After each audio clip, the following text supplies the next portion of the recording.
Marriage, the most sacred of relationships, yet time and life make it fragile. Love, trust, respect, and desire, all elements of a successful marriage. Yet so many of us along the way forget.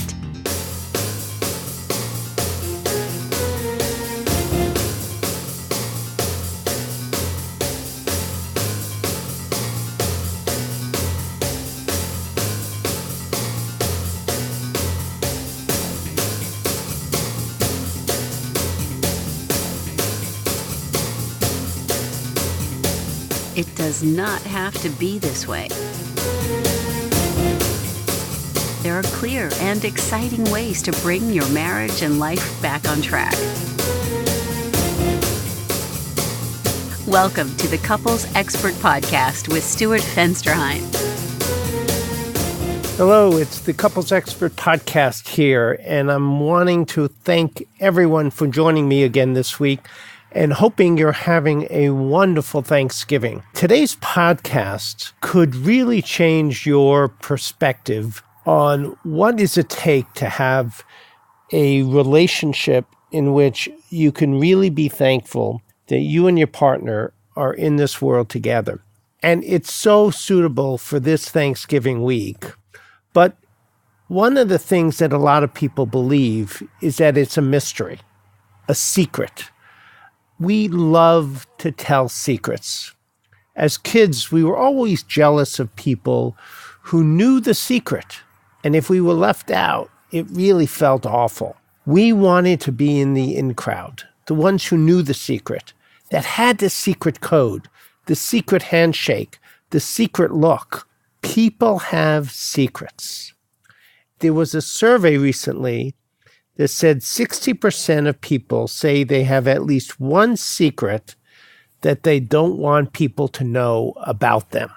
The problem here is that unless secret gets out on how to have a relationship, people are going to struggle and have this relationship with their partner that they want to feel close to, but they just don't know what it takes. And they're hoping that they can reach someone, a therapist, a friend, someone who can give them the secret of having this happy, significant relationship in their life when the two of you, you and your partner, really feel like you matter to one another. And what I'm here to tell you today, and what this podcast hopefully will cover, is that the secret's out. We know how to do this, and we're going to share it. But let me go back to this survey that found that 60% of people have this secret that they don't want people to find out about. Now, what are some of the secrets that people keep? We know that quite often people keep this secret of an affair, or there might be an embarrassing incident that happened sometime in your life that you're hoping that no one discovers. There could be debt that you've had that you don't want either a partner to know about or your family to know about, sexual fetishes, certain family history in which there's a member of your family, let's say, that is a pedophile. We wouldn't want anyone to know about that. Sometimes there's a secret of someone that you're absolutely in love with. And I'm not talking about an affair, but someone that you have a crush on, and you wish you could tell them. You wish you could tell people about how strongly you feel about this person, but we don't do that. Maybe there's a secret child out there. I recall the story of a good friend of mine who received a knock on the door one day, and all of a sudden he found out that he had a 20-year-old that came to look for him and found him. And this child is something he knew nothing about. And he luckily was able to develop this credible relationship with this child, and it sort of was such a wonderful addition. But for a while there, this child's presence was a secret. Previous marriages can be secrets. Criminal pasts could be a secret. What's on your credit statement could be a secret. How you really feel about someone at work quite often is a secret. So what today's episode is about is that we have secrets, but they're not always good. And we tell kids over and over again, don't keep secrets because some secrets could hurt you. The secret to having a loving, caring relationship has to get out. We have to talk about it to our friends, to our partners, to anyone that speaks and will listen, because what we want is relationships in which we have the solution to the problems. Over the past few years, we've solved problems we never thought we would solve.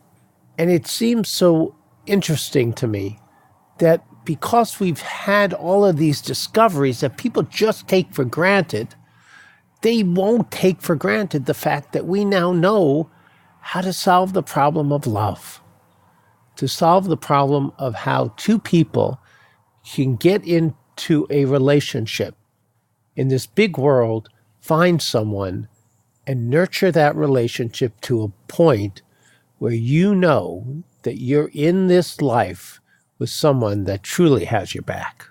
Now, what are some of the discoveries we have that we never thought were possible? And I found scientific discoveries because what I'm going to share with you today is based on science. Having a loving relationship is based on attachment theory. So it's a scientific model that helps people really have a relationship that is significant, close, and connected. In 2016, we discovered that there was a ninth planet in our solar system, that stem cells injected into stroke patients allowed patients to walk, that the Earth has a second moon. We never knew that before. Previously, there was discoveries of the telescope. Can you imagine what that must have been like? Electricity has been discovered, anesthesia, X-rays, MRIs, penicillin, DNA. DNA discovery has changed the world, changed how we deal with the legal system. We've actually been able to release people from jail who have been in jail years and years and years and never did anything wrong. And DNA has gotten them out. The polio vaccine.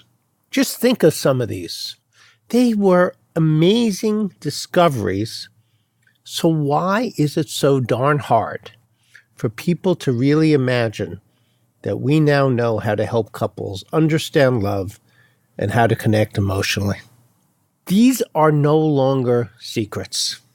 It's a roadmap. It's a method that anyone can repeat over and over and over again, and I do it in my office every day for couples, and I change people's lives. So why do we allow this skepticism to get in the way of our belief that we can have a relationship that is that significant? Love is possible and probable, and we all seem to demonize those that hurt us, especially in relationships. Repeated hurts are hard to overcome, and I see this particular population in my office all the time. We now know how to help couples. But here's the bigger problem. People come to counseling 6 years too late. And I want to repeat that statistic. 6 years too late. Most couples come in to my office, married for a significant amount of time, and if they had just come in 6 years earlier, I could help them. But the skepticism and the lack of belief that there's help out there has stopped that. It is the biggest tragedy I know that people do these things to themselves and then maintain your skepticism. Why do that to yourself? Why do that to your partner? Why do that to your children? And I want to say your grandchildren. Because changing the way that we see relationships will help yourself, your partner, your kids, your grandchildren, your great-grandchildren. Because when we can repeat this, and it's repeatable, we can really turn our lives and our families' lives around. We forget that we don't live in a bubble. There are so many people who are impacted by what you do today. and how you treat one another. We touch so many lives that we're not even aware of. In having to struggle in a relationship, we impact those around us. I recently lost my dad. A couple weeks back, he passed away. And it has been one of the hardest things I've gone through. I do want to thank all of you who have sent me good wishes about this, those that have been aware. And I share that because what I have learned in my grief about losing my dad is how many people and how many lives he impacted. He impacted me, my children, my cousins, my uncle, all those lives. And fortunately, what we have with one another is a family that acknowledges how much we care about each other. But so many people don't do that. What we need to recognize is everything that we do impacts those in our life. And your partner impacts you every single day. And however long you've been together, every single day, you need to make sure that people in your life really understand how much you care. We don't get second chances. Life is fleeting. And if I haven't learned anything over the last few weeks, it's that. And what I have made a commitment to myself is to not let another day go by without making sure that everyone in my life, people I'm having relationships with, know what they mean to me. And here's the other thing. Things that make me happy, things I need to be happy about myself, I'm not going to let another day go by without me focusing on that. Nothing's more important than being able to look yourself in the mirror. Work isn't more important. Finances isn't more important. The people in our lives is what matters. The love that was shared at my dad's funeral had to do with his generosity and had to do with the impact that he made to those around him. Now, my dad was a human being. He had a good side and he had a not so good side. But the things that will stay with me have more to do with the love that we shared than anything else. Not how wealthy of a man he was. And he was a fairly wealthy man. But it was his giving nature, the conversations that he and I used to have, that I'm going to keep with me. But the most important piece of this has to do with the commitments that I'm making to myself in my own pain and grief about being true to me. And I think one of the lessons and one of the secrets of a healthy, happy relationship is you have to be happy for yourself. You have to not do something that a lot of people do, which is, I'll get to it next week, next month, next year. You have to get to it now. And there are things that I'm doing today that I wish I had done 6 weeks ago, prior to his passing, that are making me feel more centered and more secured within myself, that I know my dad would be so proud of me doing. But why do we wait? Why do we wait till a tragedy happens? Don't let a tragedy of you and your partner separating emotionally, disconnecting emotionally, get in the way of you having a wonderful relationship. Do the work now. That is one of the biggest secrets. A secret that says, today is the day to work on yourself, your relationship, your partner, yourself physically, emotionally, and spiritually. When you're in a relationship that has ingredients that are about the love that you have for one another, what you end up having is a relationship that demonstrates something that the people around you get to experience and share, which is a sense of calmness, joy, fun, sharing, and a real true love that lets everyone around you feel the gratitude that you and your partner have, that are thankful and feel so lucky to have each other in your life. That is what all of us want to have. That's what we want to create. We want to create a love that has that ingredient, doing the work that has that as the premise of your life, of your love, of everything you do, your work life, your social life, your love life. Everything is about creating an environment of joy, of humor, of true love.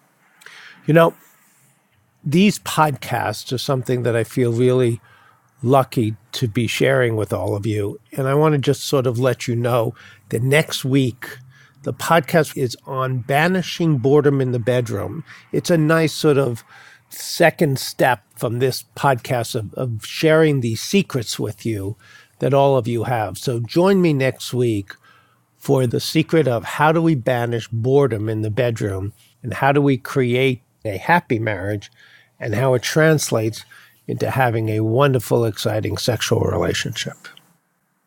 Let's go back now to what we were talking about, which is the secrets of having a happy marriage.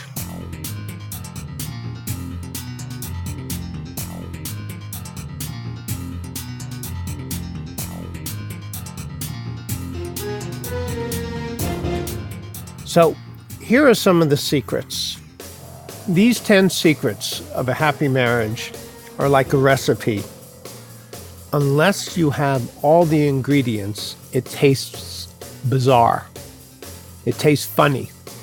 It doesn't taste right. So what are the things that we're going to need? So here are your 10. And then I'm going to take each one and we're going to talk about it. The first one is communication. We all have heard about that. The next is respect. Number 3 is patience, gratitude, acceptance, a willingness to compromise, sexual attraction and chemistry, kindness, shared dreams, and last but not least, humor. Every single one is incredibly important. And we need to have this recipe all come together. How we implement each one of those is what's going to create this lifetime of success in a relationship. We all need the right portion. So when we talk about communication, what are we really talking about?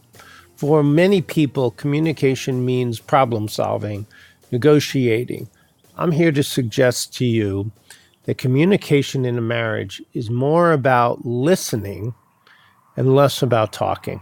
You need to be able to send the message to your partner that you care about their position, you care about what they have to say, and that you're putting everything aside to communicate with them on a deep level to where they understand that even if you disagree with them, even if there are things about their lifestyle or how they live their life that bothers you and that you feel sort of negative, that nothing matters more than them feeling understood by you because no one in your life means more to you than they do.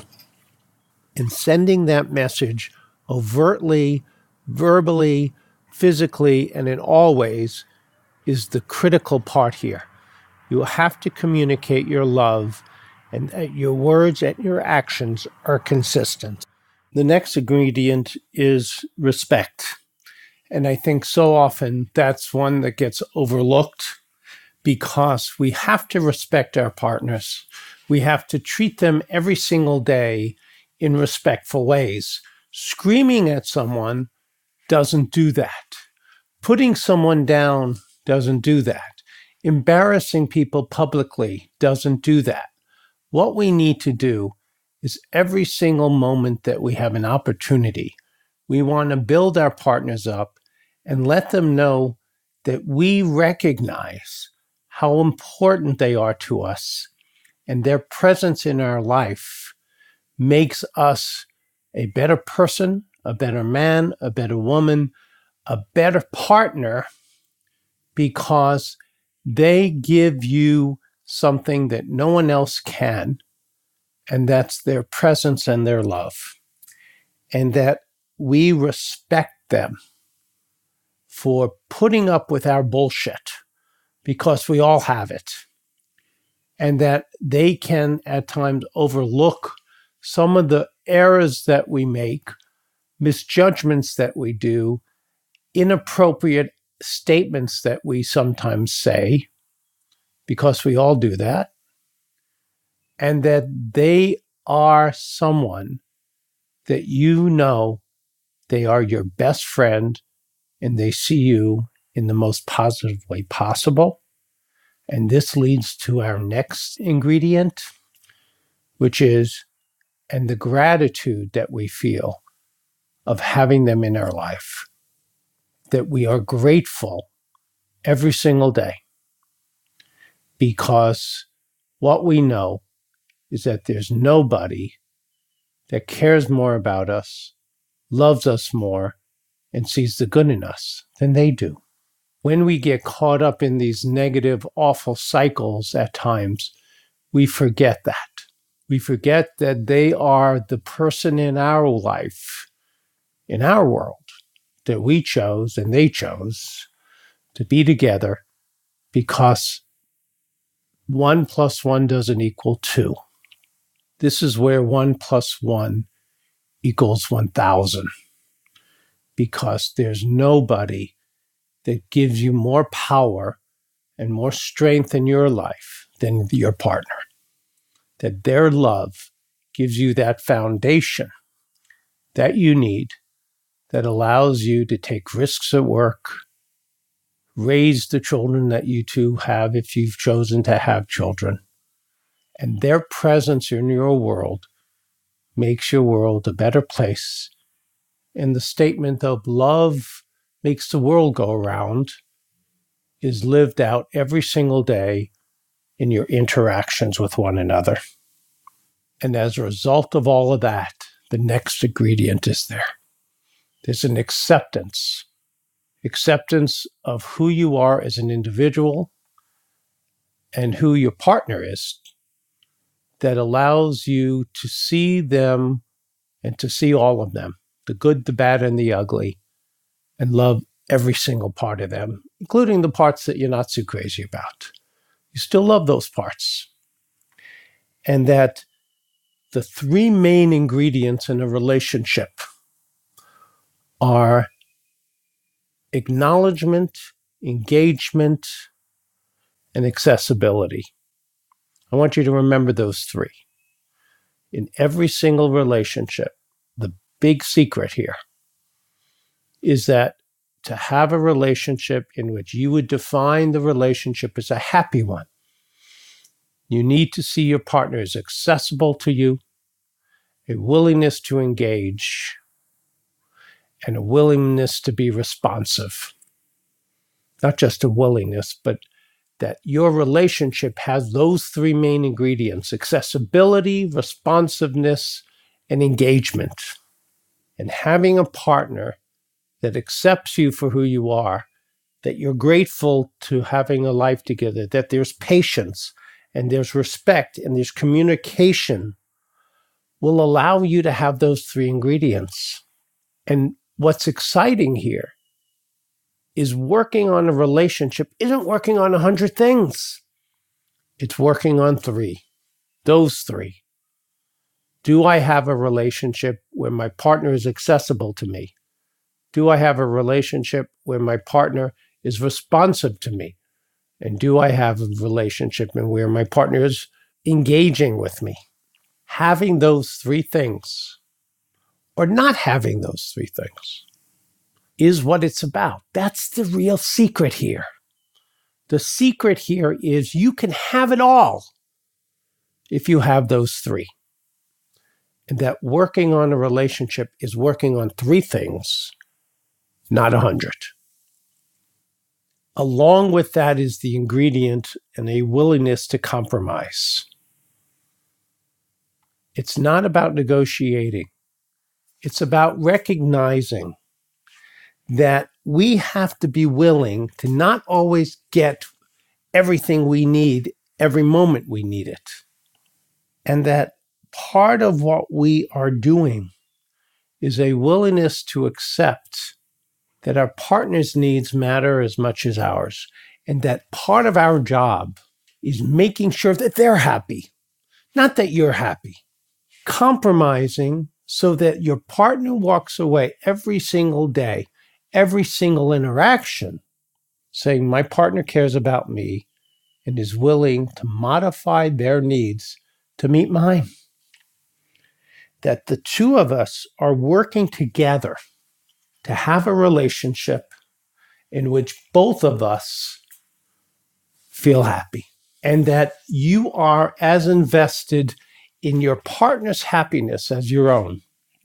If you do that, and you do that from an emotional standpoint, and by the way, this plays itself out probably the most in your sexual relationship. And we're going to talk a lot about that next week in Banishing Boredom, because in sexuality and affection, you have to be willing to give and receive. And along with that comes a huge piece here when we're talking about all the ingredients we've talked about so far. What shows up here is a word called just plain kindness. We need to be kind to our partners. We need to let our partners know every single day. And what you want to hear more than anything, and this is a story that I've told before, one of the things that pissed me off the most about my wife is when I asked her a couple of years back why she loved me. I was hoping to hear, because you're one of the sexiest guys I know. She didn't say that. She didn't even mention sex. Sort of irritated me at first. What she said was, you're one of the kindest people I know. Wow. That took me back. Because when I really sat back and thought about it, what I recognized is kindness is lifelong. Being physically sexy might go away when I get older. Hope it doesn't, but it might. But her seeing me as kind, wow, that'll sustain us. That will sustain me, because her seeing me as kind allows me to be someone that she's willing to be vulnerable with. And me seeing her as kind has allowed me these last few weeks to share vulnerably with her the sadness that I feel around losing my dad. And there's nothing more painful than this last few weeks for me. But nothing's as uplifting to know that through that pain, I haven't been alone. That she has been there right by my side, allowing me to cry when I need to cry and get angry when I need to get angry and feel lost and needing to find my way now in my life without one of the most important people in my life, and being able to have a loss for words and know just seeing her sitting next to me without any words that I'm not alone. And that kindness, that kind of perspective of your partner will take you through the years. and will take you even in the bad times, even in those times that you fight, even in those times where you and your partner apparently can't stand being in each other's presence temporarily, but still in the back of your head knowing this person is kind, loves me, and we're in this world together. And one of the last ingredients is shared dreams. You need to have shared dreams as a partner. When my wife and I decided to buy our house and go looking, it was a shared dream. We had a dream of having a house in Scottsdale, Arizona, where the two of us could be with my kids, because she didn't have children, and more importantly, with one of our passions, our dog Ollie. And our dog Ollie I've talked a lot about. And finding our home meant finding a home that we can share with Ollie. And we foster dogs and we love animals. And my wife is passionate about the dogs in her life. So we needed a home that would fit for Ollie, with a backyard that Ollie would like. And we found it. We kept looking together and we found something that we both could share and love. And that shared dream can take you far if you make it important that both of you are in this world together, loving each other, helping each other live out your dream, and to fantasize together about it. To fantasize when you have a home, and we had found our home, and we've been living here for a while. But what's my next dream? My next dream at 62 years old is likely retirement. Now, retirement for me doesn't necessarily mean stopping working. It means having a place that I consider a home with a partner that I could share my life, my travel, my joys, my empty nest, my everything with. And together, we'll have that dream. The last part of this recipe is humor. Finding the humor in life. And I actually recently just did a whole podcast on this, so I'm not going to go into a lot of depth on this, but humor is an essential ingredient. Now, how do you implement this recipe? What I will share with you is that my perspective is you need to seek out role models of people who have what you're looking for and hang out with them. Let them be the people that you talk to.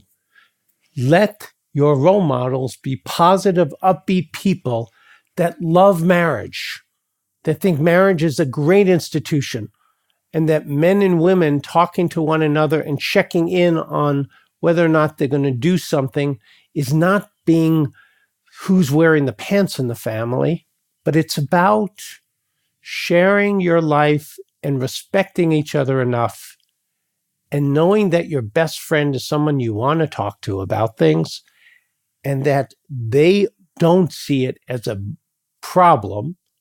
They see it as normal and natural. Attend workshops. I do this 2 days and 7 conversation workshop. It's a weekend workshop. It doesn't have to be my workshop, that's for sure, but do things as a couple to build on the knowledge base that you need to have a lifetime of love, of happiness.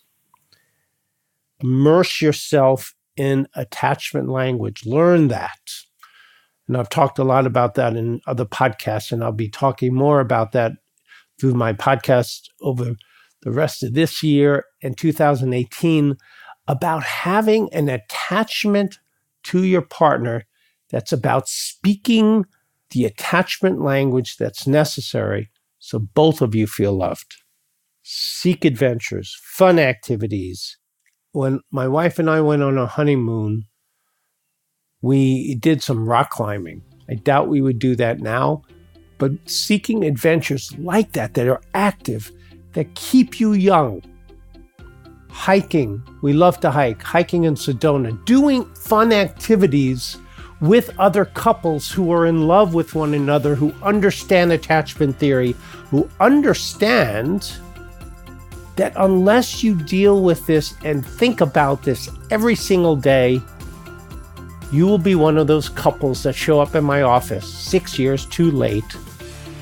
Don't become a statistic. Cook this recipe of love. Do it every single day. I want to thank you all for joining me today. Don't forget to write to me if there's anything, any questions you have, or any kind of content you would like me talking about. Please write to me at podcast@thecouplesexperts.com. And I'm looking forward to seeing all of you next week, where we talk about banishing boredom from the bedroom. Take care, and please stay connected. Bye-bye.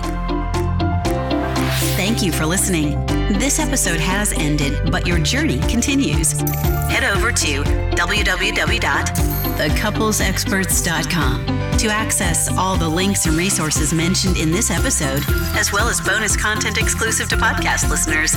Enjoyed this episode? Why not hit subscribe now and never miss an episode?